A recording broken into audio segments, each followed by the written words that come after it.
mempercayai, mohon maaf ya, nggak pernah mempercayai anak-anak Dedi seperti almarhum Vanessa, terus Mayang itu dipegang oleh orang lain gitu. Walaupun sebenarnya awalnya dulu Dedi tidak pernah tahu gitu ya bagaimana memanage artis, manajemen artis itu Dedi nggak tahu. Tapi learning by doing pada saat dulu almarhum tuh learning by doing, belajar oh ternyata seperti ini, oh ternyata mengatur jadwal artis, menegosiasi sama station TV atau produk-produk iklan dan sebagainya. Dedi akhirnya jadi belajar gitu. Jadi sampai ini akhirnya sekarang Dedi memanage ini jadi manajer artisnya dari Mayang dan Loli, khususnya Loyang ya, Loli dan Mayang, Dedi yang manajemen ini. Perekrutannya seperti apa sih, Dad?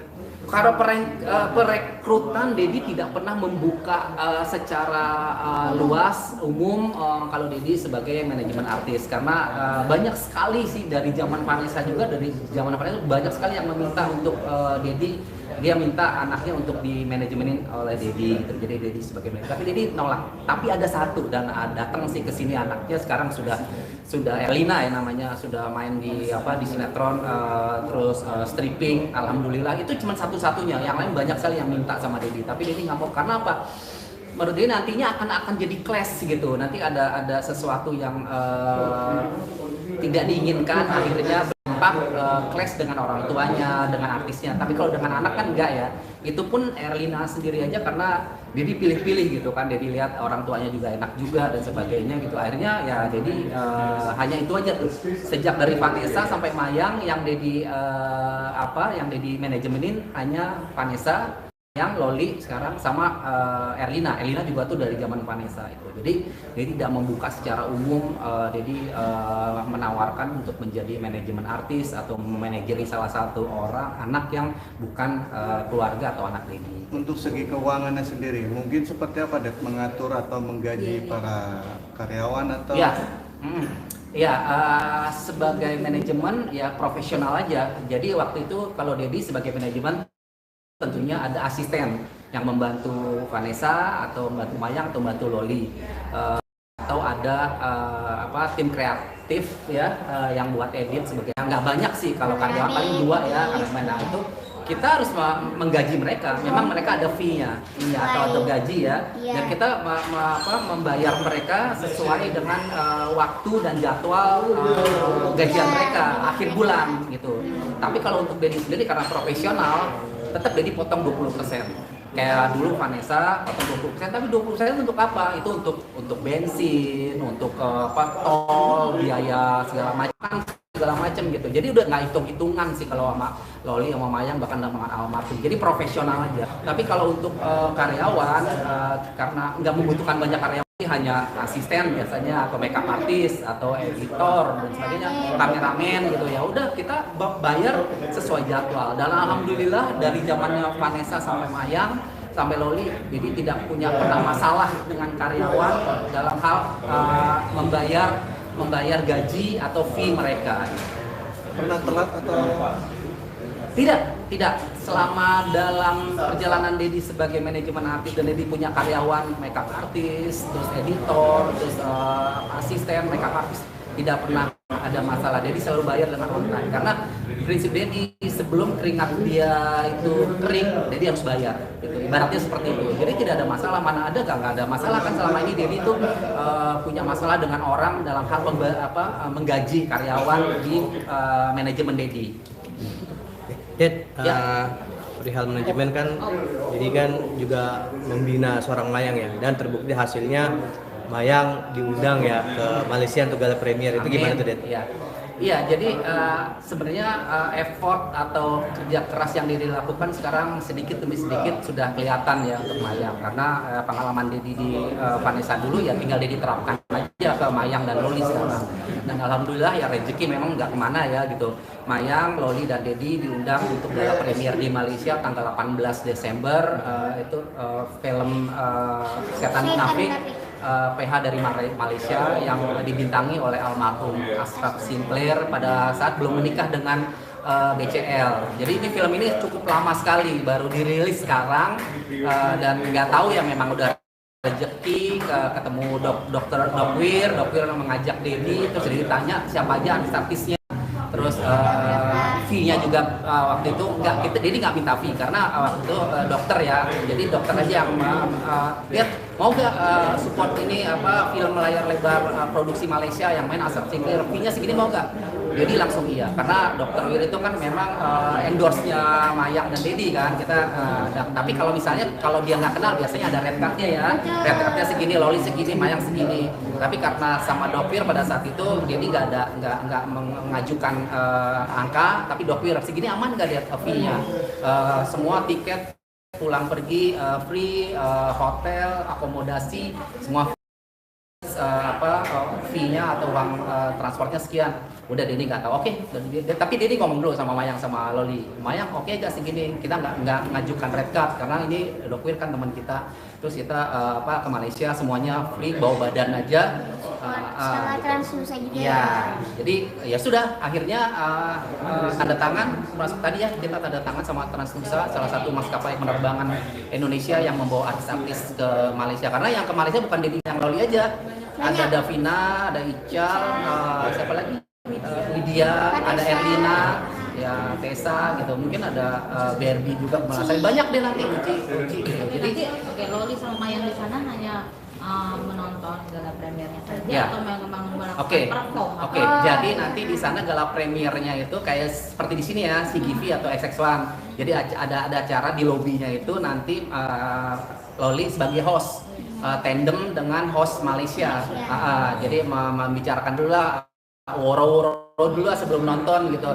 Plus mungkin kemungkinan Mayang akan nyanyi juga cover dari video soundtrack dari ini gitu. Tapi soundtracknya kan sebenarnya udah ada, tapi Dato minta Mayang di cover juga deh karena kan Mayang artis penyanyi dari Indonesia. Jadi cover juga gitu. Persiapannya sendiri Mayang. Kalau Loli pasti sudah biasa lah ya dengan perkosan itu gitu kan. Kalau Mayang sendiri nih, untuk yang pertama kali kan berarti ke luar negeri perform di sana. Oh iya. Persiapannya udah pasti udah 4 hari ini aku Tadi latihan. malam sampai jam 3. Iya, tadi malam aku sampai latihan sampai jam Ngulik. 3 loh. Iya, ngulik terus ngapalin liriknya, terus ngapalin nadanya, chord gitarnya juga. Ya, penyanyi lagunya enak banget, easy listening. Dan aku sekarang juga udah mulai hafal lagunya. Nanti aku bakal covernya aku upload di TikTok atau di Instagram. Untuk promo juga ya. Iya, sekalian promo juga. Ya. Karena aku benar-benar support tuh kalau. Susah nggak sih Mayang? Kan itu berarti kan yang menyanyikan orang Malaysia. Terus pasti kan nada-nada dan cekok-cekoknya orang Malaysia gitu kan. Nah, beda nggak dengannya? Nah, suruh Dato fleksi Indonesia aja. Menurut aku sih nggak begitu susah karena dari produser Dato Datonya minta aku untuk nge-cover dengan versi aku gitu. Dan kalau misalkan ada lirik-lirik Malaysia yang tidak dimengerti di Indonesia boleh diganti gitu. Sedikit-sedikit, tapi yang penting kan maknanya sama gitu. Mayang, ini dari persiapan mental seperti apa? Karena kan bukan di negeri sendiri ya, di negeri orang ya, katakanlah seperti apa mungkin? Dari mental udah siap belum? Atau seperti ada ketakutan kagok atau gitu? Oh, mental sih aku udah siap banget ya. Secara mental aku udah siap banget. Ya tinggal aku persiapan secara fisik aja. Latihan, kostum, terus ya lebih fokus untuk menghafal liriknya aja sih kalau sekarang. Iya, dan penjiwaan. Kalau untuk mental aku udah siap sih. Dihujat aja mentalnya kuat, dihujat, dihina, mentalnya kuat, masa nyanyi aja nggak kuat, harga gimana? Ini saatnya kita untuk atau Mayang untuk membuktikan juga. Kan kita suka latihan tuh kadang-kadang dibilang latihan terus. Nah sebenarnya emang kalau latihan itu wajib. Latihan membuat kita sempurna ya. Betul. Jadi nanti pun makanya ini ketika ada job di KL Kuala Lumpur Malaysia kan ini sebenarnya agak lumayan dadakan, tapi karena kita ini udah sering latihan, alhamdulillah gitu. Jadi kita udah nggak kaget lagi kayak gitu. Ini nggak sih ngebentur jadwal kuliah Mayang juga pasti kan tanggal 18 ya? Jadwalnya gimana? Tanggal 18 itu udah mulai libur karena kan Desember awal itu aku udah UAS, jadi untuk tanggal segitu aku udah libur. Udah aman aja. Udah aman gitu, karena kan udah mendekati Natal juga, jadi udah libur. Jadi memang selalu mencari job, apalagi khususnya ke luar negeri ya. Itu menjadwalkan kuliah Mayang ketika kan dirimu selalu bilang pendidikan adalah nomor satu gitu kan. Kalau Mayang ingin berkarir seperti almarhum tapi tetap pendidikan nomor satu. Betul. Seperti itu juga nggak sih? Iya, seperti sama. Kita udah komitmen karena komitmen Dedi harus kuliah itu nomor satu. Kalaupun kalau ada jadwal-jadwal keluar negeri, Dedi mintanya di weekend ya, Jumat, Sabtu, Minggu. Kalau itu bentrok dengan jadwal kuliah, Dedi nggak mau gitu. Ini seminggu kemarin aja ada beberapa stasiun TV 3 kali telepon Dedi terus untuk bintang tamu PPA, terus Dedi nggak bisa karena PPA kan pagi kan. Kalau mau PPA ya di hari Sabtu atau Minggu gitu. Jadi memang benar-benar jadwal kuliah tuh strict. Dedi nggak mau diganggu oleh jadwal-jadwal yang di entertain. Jadi benar-benar harus kuliah dulu, setelah jam 2, jam 3 selesai kuliah baru tuh sampai malam tuh bebas, terserah jadwal bebas. Tapi kalau pagi biasanya Dedi tolak gitu. Kalau keluar negeri Jumat, Sabtu, Minggu. Tapi kalau besok yang ke Kuala Lumpur karena sudah menjelang tahun baru Natal itu sudah aman ya gitu. Dan ini pembuktian juga nggak sih buat diri? Karena kan tadi seperti kamu bilang, Mayang aja tuh udah temannya gila-gilaan gitu. Terus banyak banget cibiran buat Mayang gitu kan. Ini sebuah pembuktian buat kamu juga nggak sih, menunjukkan ke orang-orang ini loh. Ya, salah satunya itu ya.